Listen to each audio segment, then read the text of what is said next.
Primeira missiva de Pedro, para irmãos que estavam na Ásia Menor, atual Turquia. Primeira epístola de Pedro.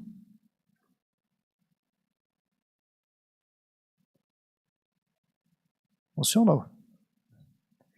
Primeira epístola de Pedro, no capítulo 1 ainda. Nós estamos caminhando aqui nessas páginas edificantes da palavra do Senhor.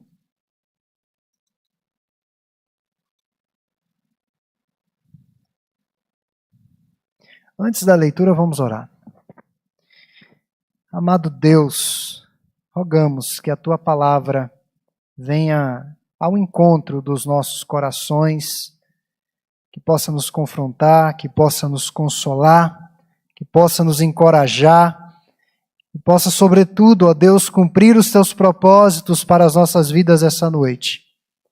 Que estejamos com as nossas mentes inteiramente atentas e os nossos corações quebrantados, acessíveis àquilo que Tu queres fazer em nossas vidas essa noite. Ó Deus, que o Teu Espírito Santo possa, de fato, tocar nas nossas vidas por meio da Tua palavra. É o que te pedimos, em nome de Jesus. Amém.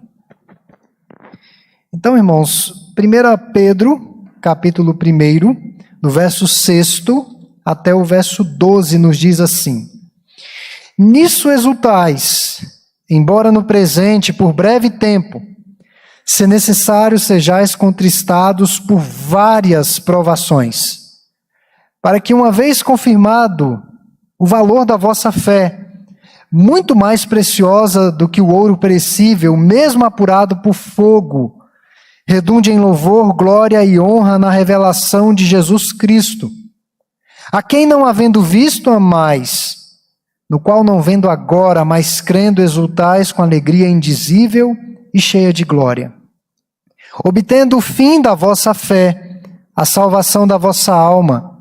Foi a respeito desta salvação que os profetas indagaram e inquiriram, os quais profetizaram acerca da graça a vós outros destinada, investigando atentamente qual a ocasião ou quais as circunstâncias oportunas indicadas pelo Espírito de Cristo que neles estava, ao dar de antemão testemunho sobre os sofrimentos referentes a Cristo e sobre as glórias que o seguiriam. A eles foi revelado que, não por si mesmos, mas para vós outros, ministravam as coisas que agora vos foram anunciadas por aqueles que, pelo Espírito Santo, enviado do céu, vos pregaram o Evangelho, coisas essas que anjos anelam perscrutar. Certamente você já ouviu aquele slogan de uma igreja muito famosa, uma igreja midiática, e um dos slogans mais famosos deles é "Pare de sofrer". Pare de sofrer. Eu não vou mencionar qual é a igreja, porque o slogan já fala muito por si só sobre essa igreja. E não estou aqui para fazer as críticas até mesmo necessárias. Eu quero só tomar como referência esse slogan extremamente oportunista e malicioso dessa igreja. Em um país com os serviços de saúde, educação e segurança pública decadentes, essa mensagem é muito atraente. Essa mensagem é até mesmo pertinente e necessária. Pare de sofrer. Nós fazemos seguro residencial, seguro de vida, seguro do carro, seguro do celular, seguro de uma porção de coisas, porque não nos sentimos seguros. Nós temos medo em relação à nossa saúde, à estabilidade dos nossos relacionamentos. Então, pare de sofrer, pode ser muito atraente. As pessoas são atraídas por essa solução simplista, com envolvimento em alguns rituais, amuletos, e chegam na barganha com Deus. Será que ser crente... Deixa eu pegar aqui. Pode cortar, Robson.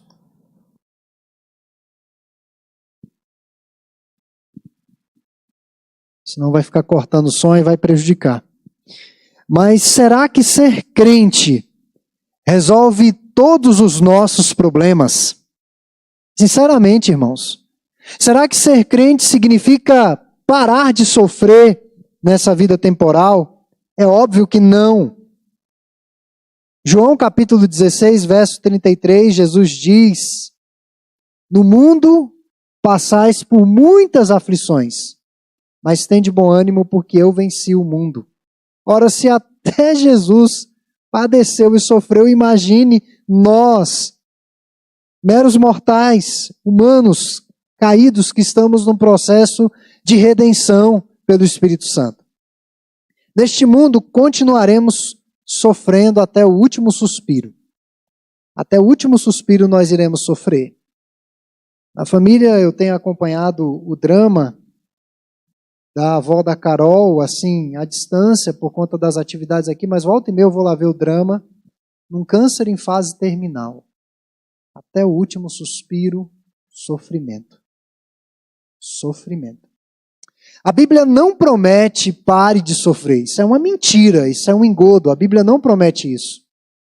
A Bíblia está transmitindo outra mensagem, é o que nós vamos ver hoje à noite. A Bíblia, na verdade, diz: esteja preparado para sofrer. Não é pare de sofrer, mas esteja preparado para o que vem adiante, para tomar a cruz e seguir a Cristo. E veja que Pedro, aqui no verso 6, ele diz: nisso exultais na esperança, exultais na esperança. Exultar é alegrar-se na maravilhosa obra que o Senhor já fez por nós, na pessoa de Cristo Jesus, com a manifestação da sua graça redentiva e a aplicação dessa graça em nossos corações pelo Espírito Santo. Nisso exultais. O que era mais difícil, o que era mais penoso, o que era mais sofrível, Cristo já fez. Devemos nos regozijar, porque a herança que nos aguarda no céu, essa sim será a nossa glória. Nós estamos sempre buscando a glória. A Torre de Babel foi uma tentativa das civilizações antigas, ainda não havia tantas civilizações, mas do que se conhecia por humanidade naqueles dias do Antigo Testamento, ainda no começo de tudo, a Torre de Babel foi uma tentativa de alcançar a glória. Nós vamos construir uma torre alta, nós vamos alcançar o céu, nós vamos tornar o nosso nome célebre, reconhecido mundialmente por gerações.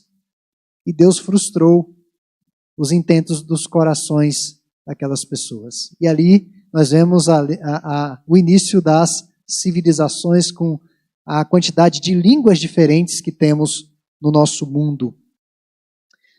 Nós devemos nos regozijar na esperança que nos aguarda no céu, porque essa é a nossa glória. A natureza deste gozo é eminentemente espiritual. Não é uma alegria atrelada às satisfações, às realizações que nós alcançamos nessa vida. Não é esse tipo de gozo, de exultação que Pedro está falando aqui.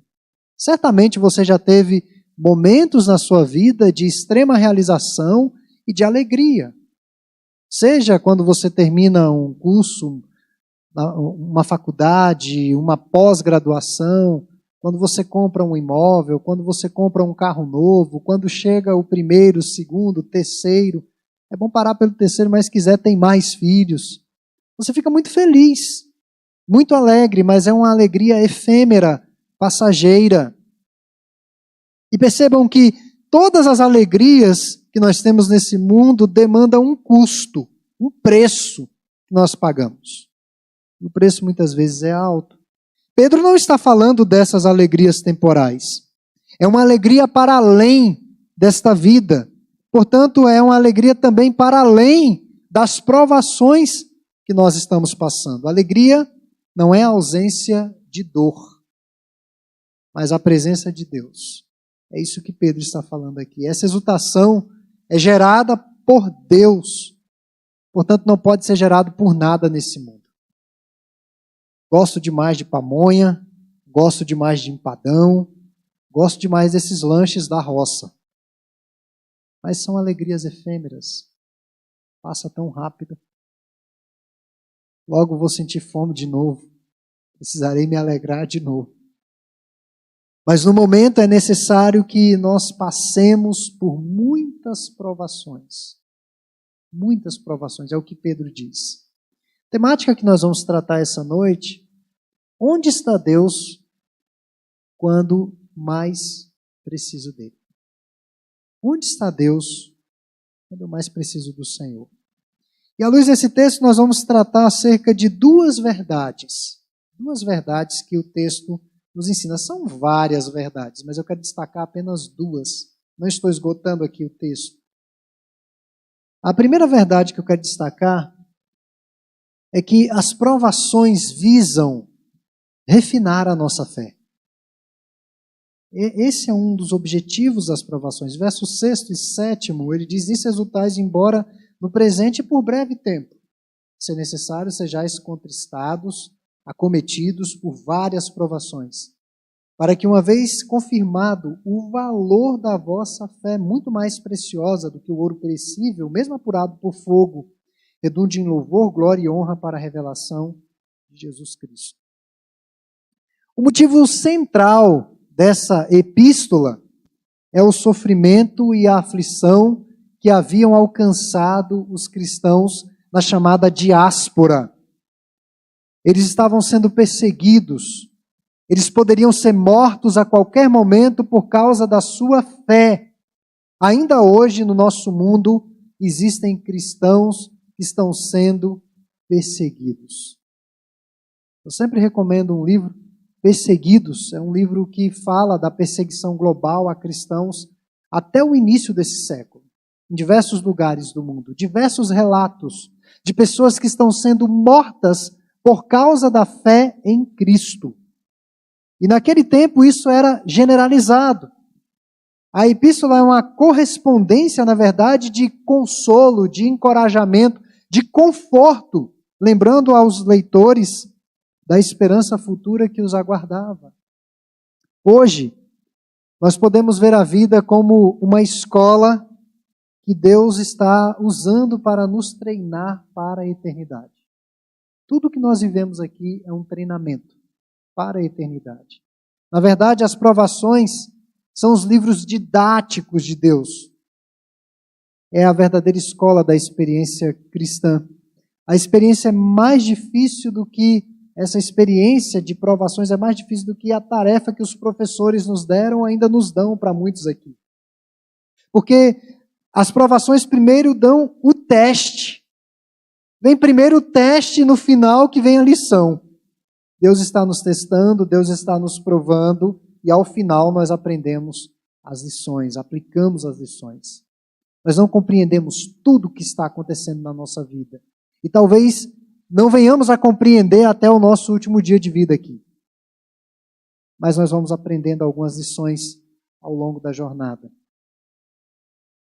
Sendo assim, devemos ter em mente que todos os planos que Deus realiza é para preparar os seus filhos amados para o que Ele tem reservado para eles no céu. Tudo que Deus está fazendo conosco aqui é nos preparando para ir para o céu. Como pastor, por diversas vezes eu vou ao leito de morte.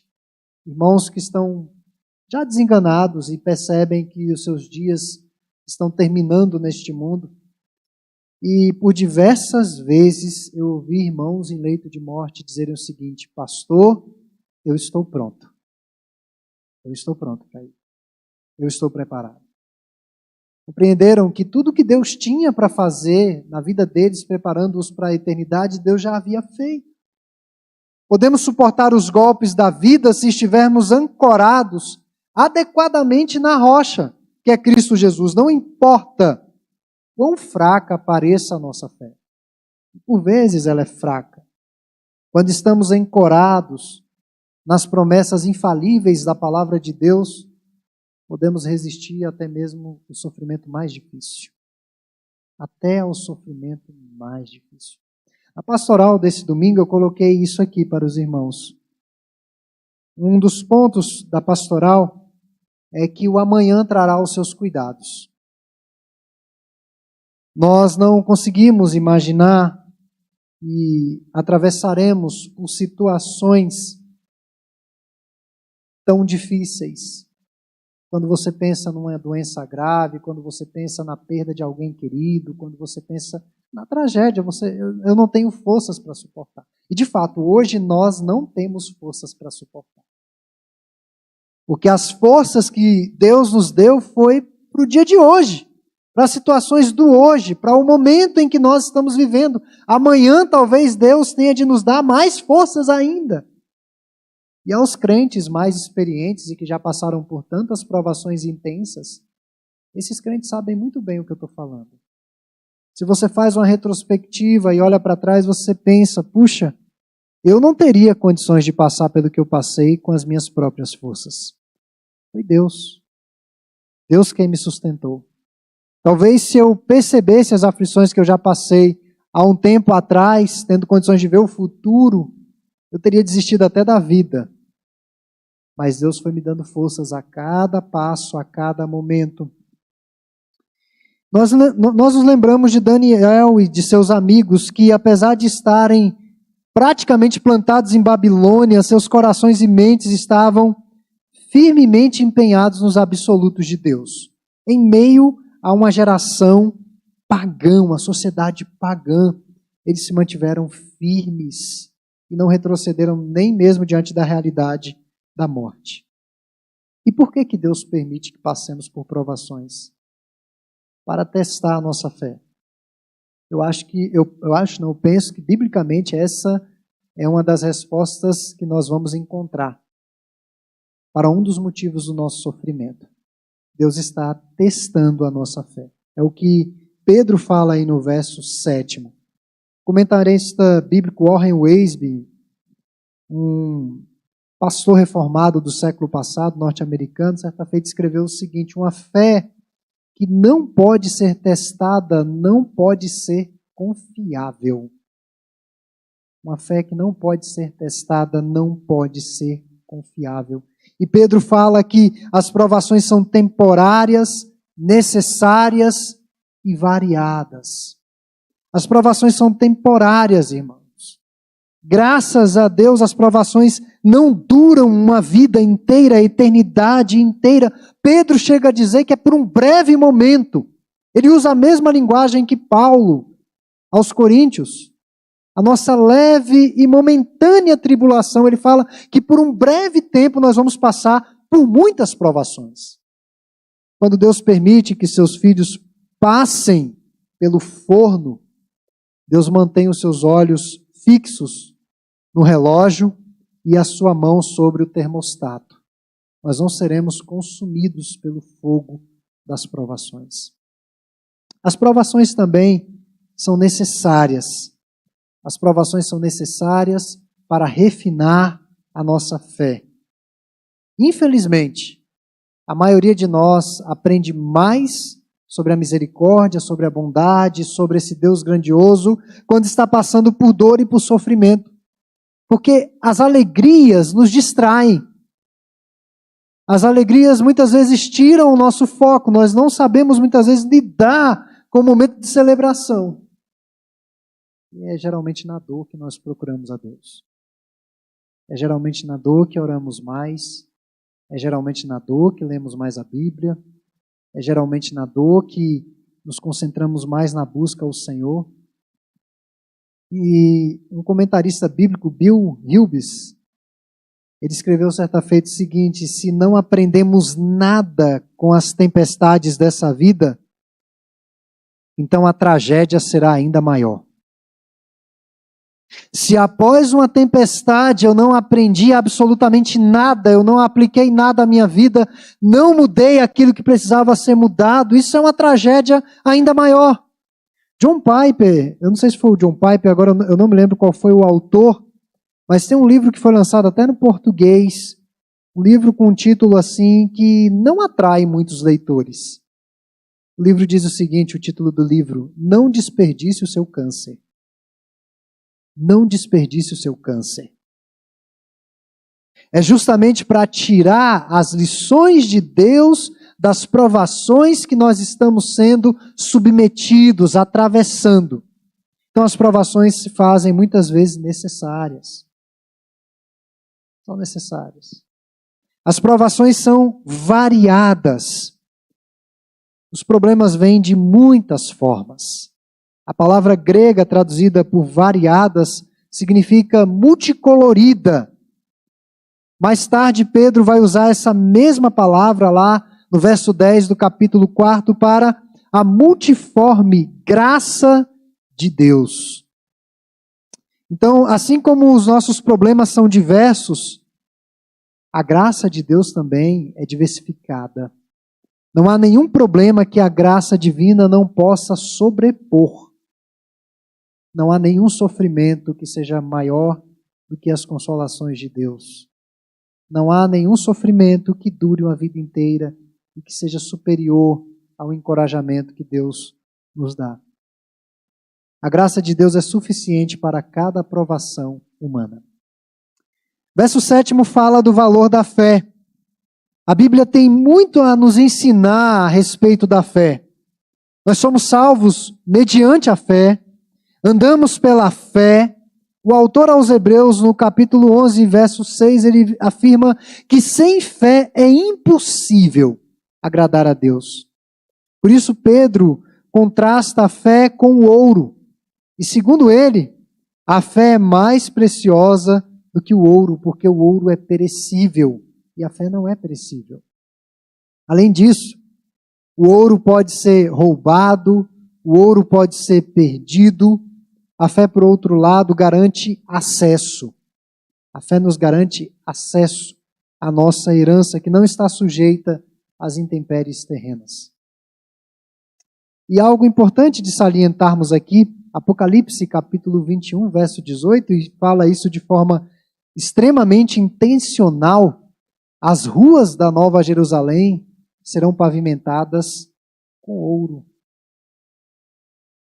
O que nós reputamos como mais precioso será tapete para ser pisado na Nova Jerusalém. O que nos é mais precioso, nós iremos pisar no céu. E aquilo foi colocado de forma intencional. Nossa fé precisa ser provada. As provações não visam a nossa destruição. Muitos, numa provação aguda, afirmam: Deus está querendo me destruir. Deus se esqueceu de mim. Onde está Deus quando eu mais preciso dele? Esses testes de Deus não são para a nossa destruição, mas para a nossa aprovação.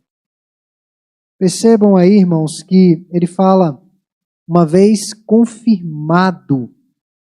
Confirmado, essa palavra confirmado é o mesmo, e a palavra apurado tem essa nuance de testes com vista à aprovação, jamais à reprovação. Deus não nos testa, Deus não testa a nossa fé para destruí-la. Sempre que você pensar ou passar por provações, tenha uma imagem em sua mente do garimpeiro. Ele tira o ouro ainda repleto de impurezas da terra, com outras rochas, com sujeira, e geralmente ele submete aquele ouro a altas temperaturas para tirar as impurezas e fazer o molde daquele ouro, seja uma joia ou qualquer outro tipo de coisa. O ouro precisa ser submetido a uma alta temperatura. E eu te garanto, se você conversar com qualquer garimpeiro e perguntar para ele assim: você está fazendo isso com ouro para destruir o ouro? Ele vai dizer: eu não sou louco. Eu estou querendo tirar o melhor do ouro. Então o fogo das provações é para queimar as impurezas, os pesos desnecessários, forjar as nossas vidas para aquilo que Deus quer fazer por meio de nós. Deus não nos testa, ou Deus não testa a nossa fé para destruí-la, mas para queimar as impurezas. Mas além de Deus,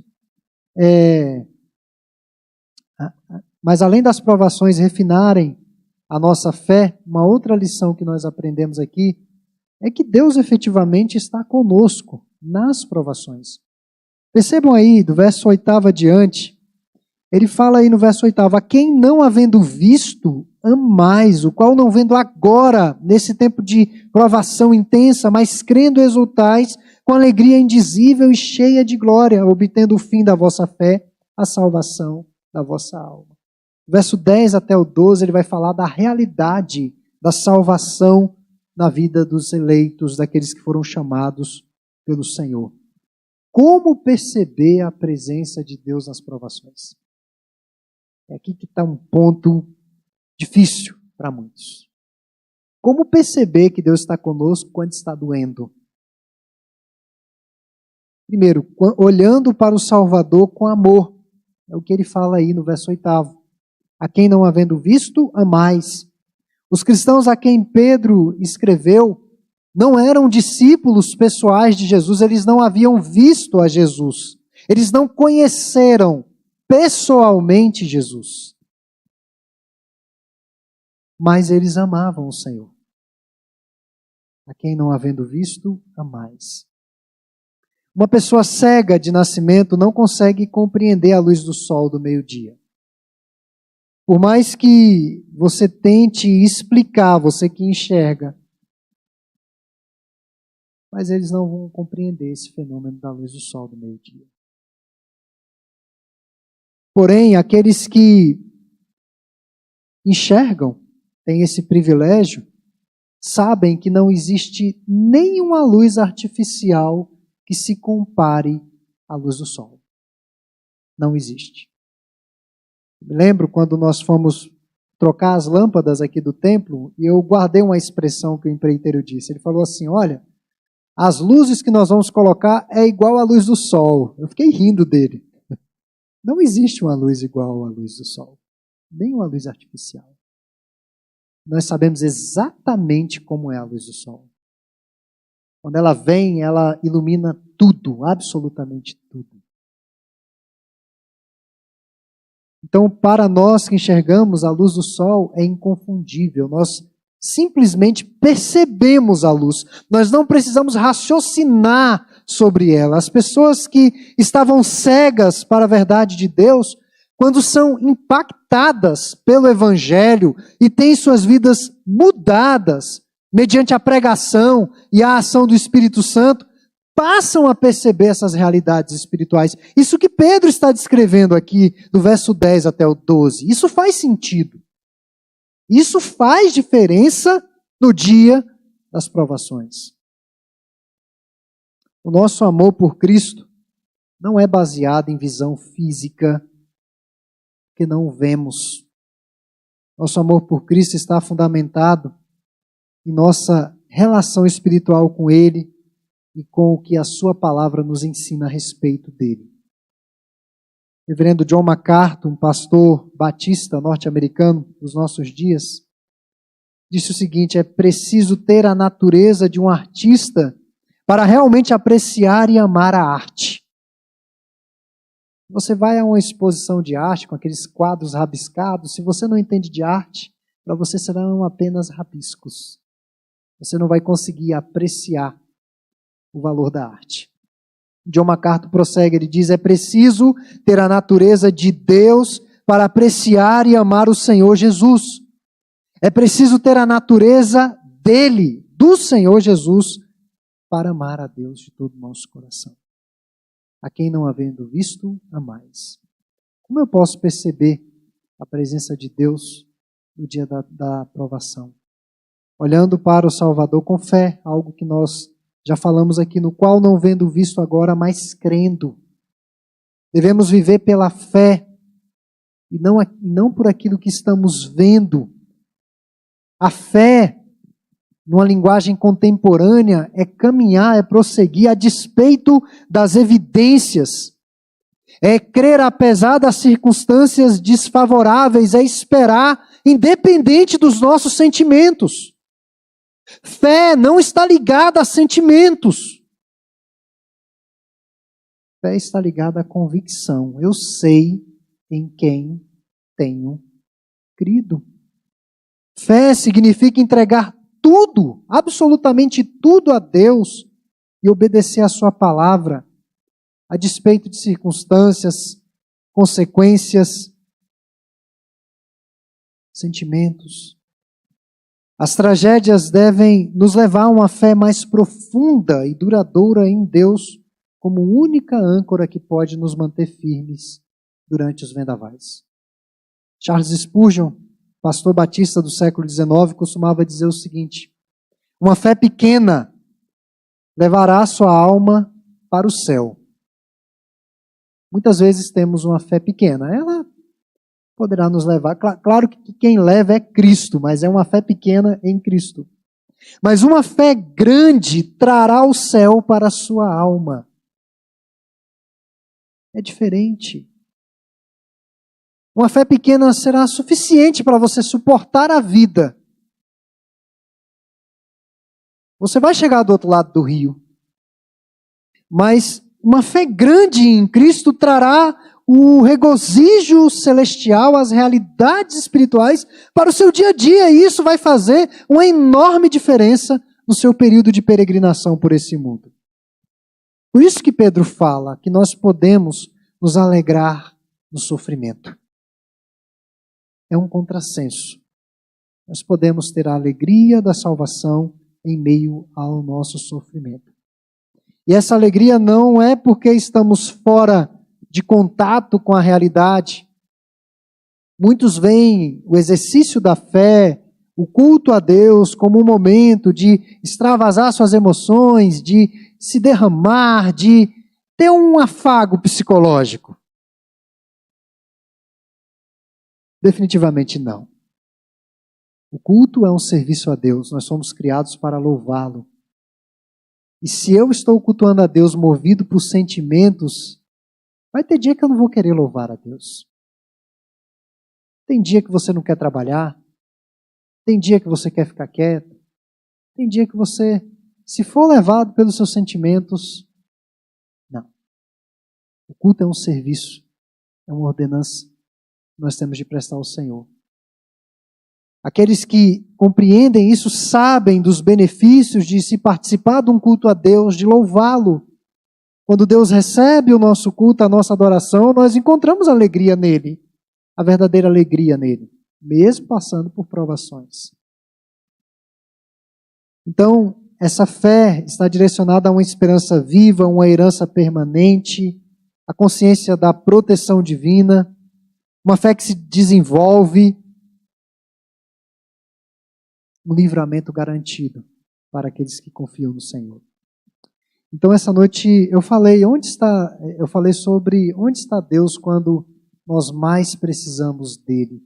Tem muitas outras lições que Pedro poderia nos ensinar à luz desse texto que lemos hoje à noite. Eu não falei sobre tudo, mas eu quero destacar que as provações, nesses momentos que nos sentimos desamparados por Deus, esses sentimentos humanos, mas as provações visam refinar a nossa fé. E Deus está conosco nas provações. Deus está conosco na fornalha, Deus está conosco na cova dos leões.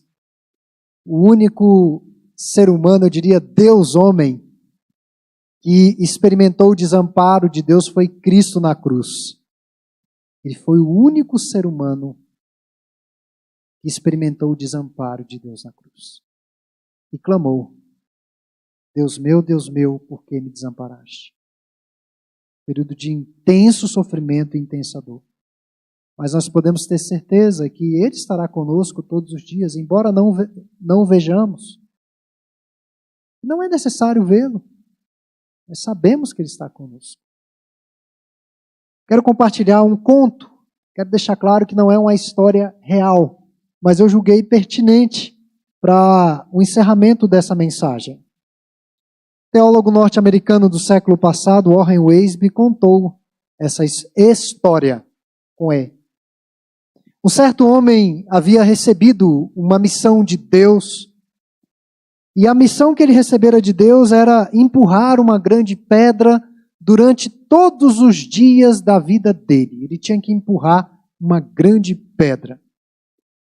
Ele só poderia parar de empurrar aquela pedra para descansar. Então ele passava o dia inteiro empurrando a pedra e à noite ele descansava. No dia seguinte recobrava as forças, continuava empurrando aquela pedra gigantesca. Era quase que uma rocha, tão grande que era. Ele fez isso por um certo tempo, mas notou que a pedra nunca saía do lugar. Ele ficou meses empurrando aquela pedra. E a pedra permaneceu no mesmíssimo local. Então, cansado daquela situação, ele resolveu orar a Deus. Ele buscou a Deus e disse o seguinte: Senhor, por tanto tempo eu tenho empurrado essa rocha com toda a minha força e essa rocha nunca se moveu. Estou desanimado com isso, com essa missão. E onde eu tenho falhado, Senhor? No que eu tenho falhado? Por que as coisas têm acontecido assim? Por que eu não consigo ver os frutos do meu trabalho? Por que essa pedra não se mexe? E aí Deus respondeu a oração dele e disse o seguinte: Filho, quando conversei com você e lhe dei a missão, eu disse que você tinha que empurrar essa pedra com toda a sua força. Não foi isso que eu te falei? Eu nunca mencionei que você deveria mover a rocha. Nunca. Você só tinha que empurrar a pedra. Ele disse: é verdade, Senhor. O Senhor falou isso mesmo. E aí Deus respondeu: você vem a mim achando que falhou por não ter conseguido empurrar a rocha, mas isso não é verdade. Você acha que falhou em sua missão de empurrar a rocha? E ele disse: sim, Senhor, pois não sinto que fiz um bom trabalho. As coisas não foram do jeito que eu esperei. E Deus respondeu: não, você não falhou. Veja os seus braços. Estão mais musculosos, mais fortalecidos depois que você passou a empurrar a pedra. Olhe para suas pernas, suas costas e suas mãos. Você está com um organismo mais fortalecido porque empurrou a pedra.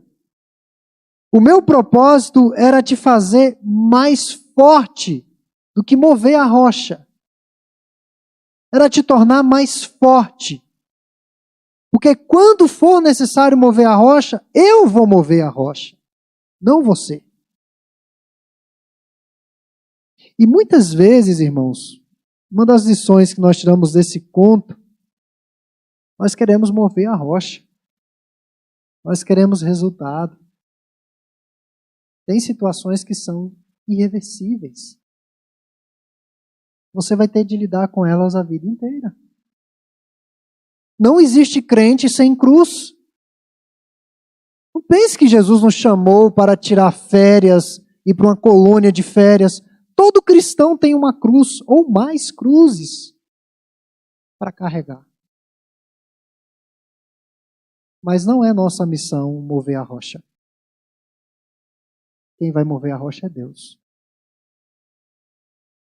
Então que Deus essa noite nos ajude a perceber o valor das provações. Elas visam nos fortalecer para nos apossarmos da herança que o Senhor tem para cada um de nós. Com a ajuda de Deus, podemos acertar a nossa perspectiva no meio da calamidade e sair do outro lado melhores do que entramos. Isso pode acontecer. É possível. O que tem lhe causado sofrimento? O que tem tirado seu sono, desregulado sua alimentação e adoecido, lhe entristecido? Talvez seja a rocha que o Senhor está pedindo para você empurrar. Talvez a rocha nunca saia do local.